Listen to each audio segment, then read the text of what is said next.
નમસ્કાર મિત્રો, આજે હું તમને એક એવી ઔષધિ બતાવું જેનું આયુર્વેદની અંદર ચરક ઋષિ ચરક સંહિતામાં ભાગવત ઋષિ અષ્ટાંગ હૃદય નામના ગ્રંથિની અંદર અદ્ભુત વર્ણન કર્યું છે અને આપણા બાપ દાદાઓ નિયમિત આનું પાન કરતા હતા અને હું દરરોજ છેલ્લા 3 વર્ષથી આ ઔષધિનું પાન કરું છું।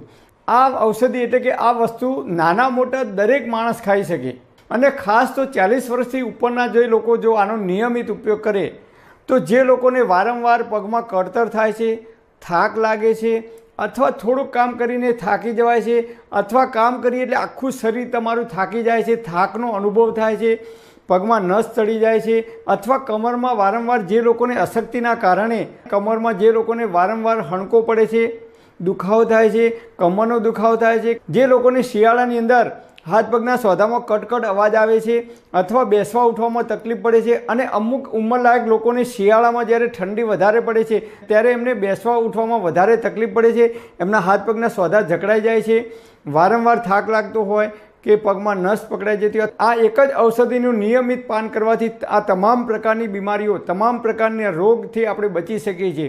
જી હા મિત્રો, હું છેલ્લા 3 વર્ષથી આનો નિયમિત ઉપયોગ કરું છું। ભૂખ્યા પેટે પણ ખાઈ શકાય, જમ્યા પછી પણ ખાઈ શકાય, જમવાની સાથે પણ લઈ શકાય, સવારે ચાની અંદર પણ આનો ઉપયોગ કરી શકાય। હું 3 ટાઈમ આનો ઉપયોગ કરું છું। સવારે ચાની અંદર પણ ઉપયોગ કરું છું, બપોરે ભોજનની અંદર પણ ઉપયોગ કરું છું। આ મારો ટિફિનનો ડબ્બો છે, હું દરરોજ ટિફિનની અંદર આ વસ્તુ લઈને જાઉં છું અને નિયમિત રેગ્યુલર ખાઉં છું અને આજે મારી ઉંમર 52 વર્ષ થયા છતાં મને પગમાં કળતર થતી નથી, હાથ પગમાં દુખાવો થતો નથી, અશક્તિ આવતી નથી, પગમાં ક્યારેય નસ પકડાતી નથી, ડાયાબિટીસ, હાઈ બીપી, કોલેસ્ટ્રોલ, મને કોઈ દિવસ માથું દુખતું નથી, કોઈ દિવસ મને પેટમાં ગેસ થતો નથી, એસિડિટી તો જિંદગીમાં ક્યારેય થઈ નથી। એટલે તમામ પ્રકારની બીમારીઓથી તમારે બચવું હોય તો હું મારો જાત અનુભવ તમને રજૂ કરું છું। આયુર્વેદની અંદર આપણા ઋષિઓએ આનું અદ્ભુત વર્ણન કરેલું છે અને આપણા બાપ દાદાઓ નિયમિત આનું પાન કરતા હતા, સેવન કરતા હતા। એટલા માટે આપણા બાપ દાદાઓ વડવાઓ 100 વર્ષ સુધી તંદુરસ્ત અને નિરોગી જીવન જીવતા હતા। તેઓ સવારે ખેતરમાં જતા, હળ લઈને કે પાવડો લઈને ટોકર લઈને કામ કરતા, છતાં એ લોકોને થાક લાગતો નહોતો, મતલબ કે એ લોકો આ વસ્તુનું નિયમિત પાન કરતા હતા। સવારે આપણા બાપ દાદાઓ જે લોકો ખેત મજૂરી કરતા હતા એ લોકો દરરોજ આ વસ્તુનું સવારે સેવન કરીને જતા તો બપોરે 12-1 વાગ્યા સુધી તેઓ 5 કલાક કે 6 કલાક કામ કરતા, છતાં એમના શરીરમાં થાકનો અનુભવ થતો ન હતો અને તેઓ 100 વર્ષ સુધી તંદુરસ્ત અને નિરોગી જીવન જીવતા હતા। તો આપણે આ વસ્તુનો ધીમે ધીમે ઉપયોગ બંધ કર્યો છે। તો આ વસ્તુનો જો આપણે નિયમિત ઉપયોગ કરીશું તો હું તમને ગેરંટી આપું છું કે જીવન જીવો ત્યાં સુધી તમારા પગમાં ક્યારેય કળતર નહીં થાય, તમને થાક નહીં લાગે, વારંવાર અશક્તિ નહીં આવે કે પગની અંદર અશક્તિના કારણે નસ પકડાઈ જાય છે તો નસ પણ નહીં ચડી જાય।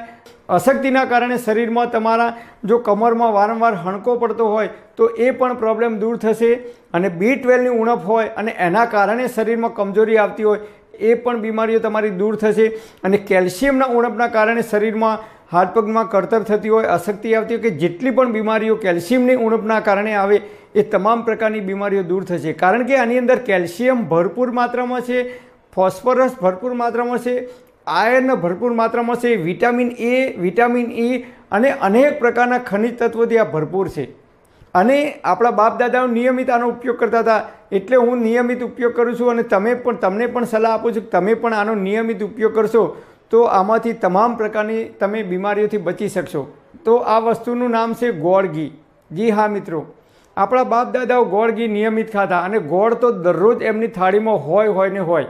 તમે જુઓ, જે લોકો ખેત મજૂરી કરે છે, મહેનત મજૂરી કરે છે, પાવડોની ટોકર લઈને મજૂરી કરે છે, એ લોકો દરરોજ ગોળનું સેવન કરશે અથવા ગોળ ઘીનું સેવન કરશે। કેમ? તો ગોળ ઘીથી શરીરમાં એનર્જી આવે છે, ઇન્સ્ટન્ટ એનર્જી આવે છે અને તમને થાકનો અનુભવ થતો નથી। બીજા દિવસે સવારે ખેતરમાં જઈને કામ કરવું હોય એટલી જ તાકાતથી તમે કામ કરી શકો છો। ઓરિજિનલ દેશી ગોળ લાવવાનો, કેમિકલ વગરનો।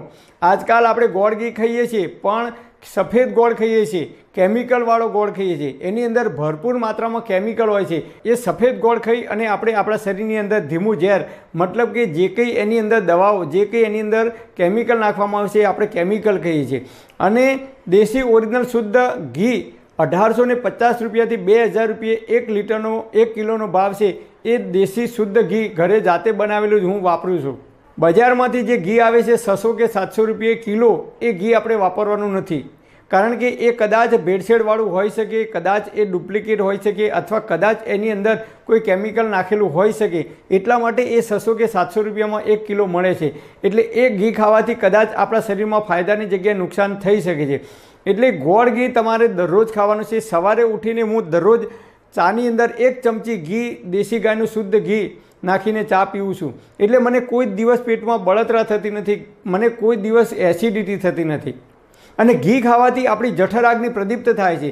જેમ અગ્નિમાં ઘી નાખીએ તો અગ્નિ પ્રદીપ્ત થાય છે, એમ આયુર્વેદમાં કહે છે કે દેશી ગાયનું શુદ્ધ ઘી જો દરરોજ ખાવામાં આવે તો આપણી જઠરાગ્નિ પ્રદીપ્ત થાય છે. અને જઠરાગ્નિ પ્રદીપ્ત થાય તો આપણે જે કંઈ ખોરાક લઈએ છીએ ખોરાકનું ખૂબ ઝડપથી અને સમયસર ડાયજેશન થાય છે. અને ખોરાકનું જો સમયસર ડાયજેશન થશે, પૂરેપૂરો ખોરાકનું પાચન થશે, તો એ ખોરાકમાંથી કાચો આમ ઉત્પન્ન નહીં થાય. અને કાચો આમ ઉત્પન્ન નહીં થાય તો પેટમાં ગેસ નહીં થાય, કે એસિડિટી નહીં થાય, કે અપચો નહીં થાય, કે કબજિયાત નહીં થાય. એટલે આટલા ફાયદા થશે. અને પૂરેપૂરું ડાયજેશન થશે ખોરાકનું તો આપણા શરીરનું ઇમ્યુનિટી સિસ્ટમ પાવરફુલ થશે, તો આપણી રોગ પ્રતિકારક શક્તિ પાવરફુલ થશે. અને રોગ પ્રતિકારક શક્તિ જો આપણી પાવરફુલ થશે તો આપણે જલ્દીથી બીમાર નહીં પડીએ. કોઈપણ પ્રકારનો વાયરસ હશે, બેક્ટેરિયા છે, તો આપણું બોડી એને રિકવર કરવામાં અથવા એની સામે લડત લડવામાં સક્ષમ બને છે. અને હાથ પગમાં કળતર થવાની કે બીજી કોઈ સમસ્યા નહીં થાય. તો હું દરરોજ ગોળ અને ઘી ખાઉં છું. તો તમે પણ દેશી ગાયનું શુદ્ધ ઘી અને ઓરિજિનલ જે સેંકડી કલરનો ગોળ આવે છે એ ગોળ આપણે દરરોજ ખાવાનો છે. ગોળની અંદર એક ઘી નાખવાનું દેશી ગાયનું, અને બીજી વસ્તુ છે ચપટી સૂંઠ પાવડર ઉમેરવાનો. સૂંઠ પાવડર જો તમે ખાશો નિયમિત તો આપણી જઠરાગ્નિ એક્ટિવ થાય છે, પ્રદીપ્ત થાય છે, ખોરાકનું ખૂબ ઝડપથી પાચન થાય છે, અને કાચો આમ ક્યારેય ઉત્પન્ન નહીં થાય. તમે સૂંઠ પાવડર નાખીને જો ખાવાનું રાખશો શિયાળાની અંદર તો ક્યારેય કાચો આમ ઉત્પન્ન નહીં થાય. એટલે કાચો આમ ઉત્પન્ન થાય તો એ શરીરની અંદર અનેક પ્રકારની બીમારીઓ પેદા કરવામાં કારણરૂપ બને છે. તો આ રીતે તમે ગોળની અંદર દેશી ગાયનું શુદ્ધ ઘી અને ચપટી સૂંઠ પાવડર નાખીને નિયમિત જો ખાવાનું રાખશો, પણ સૂંઠ પાવડર પણ બજારનો પેકિંગવાળો લાવવાનો નથી, ઘરે જાતે બનાવેલો હોય સૂંઠ પાવડર એનો જ ઉપયોગ કરવાનો છે. કારણ કે બજારમાંથી જે લાવીએ છીએ સૂંઠ પાવડર એ ગમે તેવી સૂંઠ હોય, સડી ગઈ હોય, કે જીવાત પડી હોય, કે ખરાબ થઈ ગઈ હોય, કે ખરાબ આદું હોય, એને સૂકવીને એ સૂંઠ પાવડર બનાવતા હોય છે. એટલે સૂંઠ પાવડર પણ જાતે ઘરે બનાવેલો ઉપયોગ કરશો તો એ વધારે ફાયદાકારક આપણા શરીરને થશે. એટલે હું આ રીતે નિયમિત ગોળ ઘીનો ઉપયોગ કરું છું. તો તમે પણ રાત્રે ખીચડી ખાતા હોય કે દાળ ભાત ખાતા હોય બપોરે, તો એની અંદર પણ 1 ચમચી ઘી નાખીને ખાવાનું રાખશો. દેશી ગાયનું શુદ્ધ ઘી ખાવાથી શરીરમાં ચરબીનું પ્રમાણ ક્યારેય વધતું નથી. ભેંસનું ઘી ખાવાથી વધે છે, કારણ કે એમાં કેલરી વધારે હોય છે. એટલે જે લોકોને ઓલરેડી શરીરમાં વજન વધારે છે, 90, 95, 100 કે 110 કિલો, એવા લોકોએ ઘીની માત્રા ઓછી લેવાની છે, નહીં તો શરીરમાં વજન વધી શકે છે. અને જે લોકો બેઠાડું જીવન જીવે છે એ લોકોએ પણ ઘીની માત્રા ઓછી લેવાની છે, નહીં તો તમારા શરીરમાં વજન વધી શકે છે. કારણ કે ઘીની અંદર કેલરી વધારે હોય છે. અને આપણે મહેનત કરતા નથી, મજૂરી કરતા નથી, કામ નથી કરવાનું, ખાઈ પીને બેસી જ રહેવાનું હોય ખુરશીની અંદર કે એસીની અંદર કે ઓફિસની અંદર, તો એવા લોકોએ ઘીનો ઓછો ઉપયોગ કરવો, નહીં તો શરીરમાં વજન વધી શકે છે. એટલે એવા લોકોએ આટલી કાળજી રાખવાની. અને અત્યારે નાના બાળકોને પણ વારંવાર રમવા જાય છે તો થાક લાગે છે, ક્રિકેટ રમવા જાય કે ગમે ત્યાં, અને ઘરે આવીને થાકીને સૂઈ જાય છે. તો નાના બાળકોને પણ તમે ઘી અને ગોળ જો આપવાનું રાખશો ભોજનની અંદર, સવારે, બપોરે કે સાંજે ગમે ત્યારે, તો એમનું શરીર પણ ખૂબ મજબૂત બનશે.